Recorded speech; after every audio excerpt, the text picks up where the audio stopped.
একটি গরুর মাথা ধরে তাকে টেনে হিঁচড়ে নিজের এলাকায় নিয়ে আসে।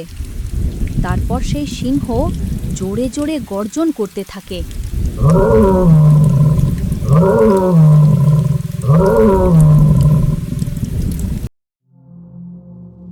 আমি ক্ষুধার্ত, ক্ষুধায় আমার পেট চলছে।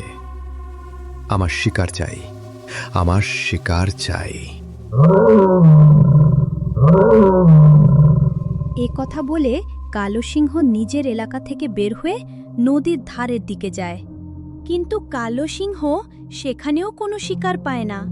আমার ভয়ে জেলেরা পর্যন্ত নদীতে মাছ ধরতে আসছে না।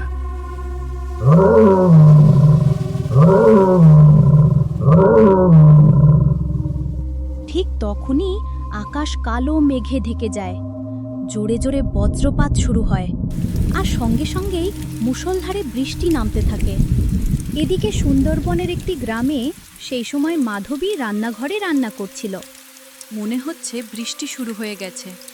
কপিলা তো মাঠে বাঁধা আছে, আমি তাড়াতাড়ি গিয়ে তাকে নিয়ে আসি। এ কথা বলে মাধবী রান্নাঘর থেকে বের হয়ে বৃষ্টিতে ভিজতে ভিজতে মাঠের দিকে যায় এবং কপিলা গরুর কাছে পৌঁছায়।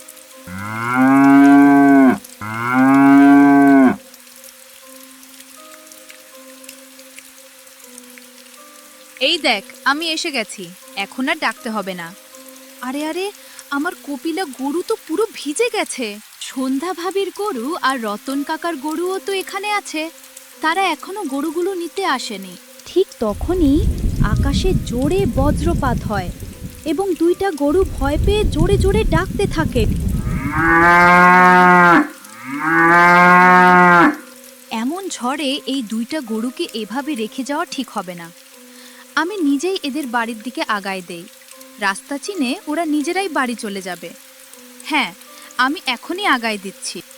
এ কথা বলে মাধবী দুইটা গরুকে আগায় দেয়। তারপর গরুগুলো সামনে এগিয়ে যায়। এরপর মাধবী নিজের কপিলা গরুকে নিয়ে বাড়ির দিকে রওনা হয়।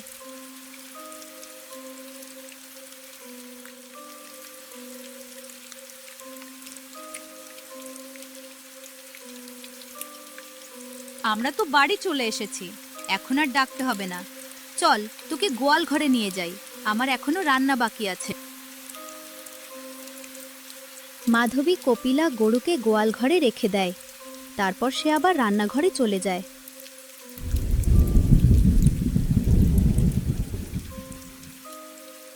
ওদিকে সেই দুইটা গরু প্রচণ্ড বৃষ্টি আর ঝড়ের কারণে ভয় পেয়ে পথ ভুলে জঙ্গলের দিকে চলে যায়।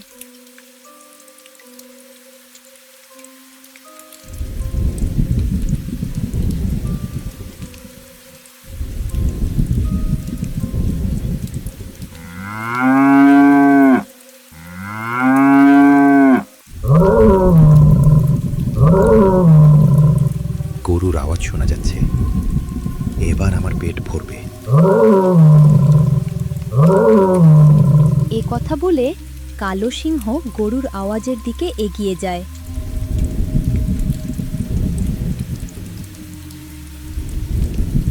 তারপর একটা ঝোপের আড়ালে দাঁড়িয়ে দেখে দুইটা গরু।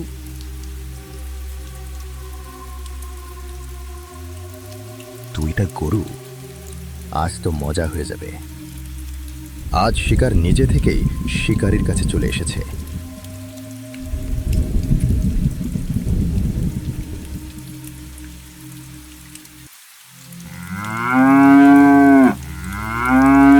হঠাৎ ঝোপের আড়াল থেকে বের হয়ে কালো সিংহ একটা গরুকে ধরে ফেলে। এটা দেখে আরেকটা গরু ভয় পেয়ে দৌড়ে পালিয়ে যায়। ওদিকে মালতী আর রতন নিজেদের গরু খুঁজে না পেয়ে চিন্তিত হয়ে পড়ে। আমার গরুটা কোথায় চলে গেল? মাঠেও খুঁজলাম, সেখানেও নেই। ঠিক তখনই রতন মাঠের দিক থেকে ফিরে আসে আর মালতীকে জিজ্ঞাসা করে, তুমি কি আমার গরুটাকে কোথাও দেখেছো? মাঠেও নেই, অনেক খুঁজলাম, কিন্তু কোথাও পাওয়া যাচ্ছে না। ঠিক তখনই একটা গরু বৃষ্টিতে ভিজতে ভিজতে দৌড়ে তাদের কাছে এসে পৌঁছায়। এই তো আমার লালি গরু, তোকে কত খুঁজেছি, কোথায় ছিলি তুই? তাহলে আমার গরুটা কোথায় গেল? সে কেন ফিরে এলো না? মাঠে মাধবীর গরুও বাঁধা ছিল। তুমি একবার তার কাছে গিয়ে জিজ্ঞেস করো, হয়তো সে কিছু বলতে পারবে। আমি নিজেও তার কাছে যেতে চাচ্ছিলাম, কিন্তু আমার গরু ফিরে এসেছে, তাই আমি এখন বাড়ি যাচ্ছি। আবহাওয়াও খারাপ হয়ে যাচ্ছে। এ কথা বলে রতন তার গরুকে নিয়ে বাড়ির দিকে চলে যায়। এদিকে মালতী নিজের গরু খুঁজে না পেয়ে মাধবীর বাড়িতে যায়। মাধবী, বোন মাধবী, বাড়িতে আছো? খুব বিপদে পড়েছি বোন। এদিকে মুষলধারে বৃষ্টি চলতেই থাকে। ওদিকে সেই বিশাল কালো সিংহ গরুটার মাথা ধরে টেনে নিজের এলাকায় নিয়ে আসে। তারপর সে জোরে জোরে গর্জন করতে থাকে।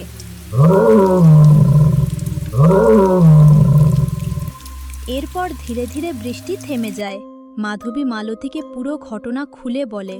ঠিক তখনই সেই সিংহের গর্জন তাদের কানে আসে। তুমি কি সেই কালো সিংহের গর্জন শুনতে পাচ্ছ? মনে হচ্ছে সে কোনো নতুন শিকার ধরেছে। তাহলে কি কালো সিংহ আমার গরুটাকেই ধরেছে? না না, এমনটা হতে পারে না। শোনো, তুমি ভুলেও জঙ্গলের ভিতরে যেও না। তুমি এখন বাড়ি ফিরে যাও, দেখবে তোমার গরু নিজেই রাস্তা চিনে ফিরে আসবে। হ্যালো বন্ধুরা, পার্ট 2 এবং পরবর্তী ভিডিও দেখতে হলে এখনই চ্যানেলটি সাবস্ক্রাইব করুন। ভিডিওটা কীরকম লেগেছে অবশ্যই কমেন্টে বলবেন। অনেক অনেক ধন্যবাদ ভিডিওটি দেখার জন্য।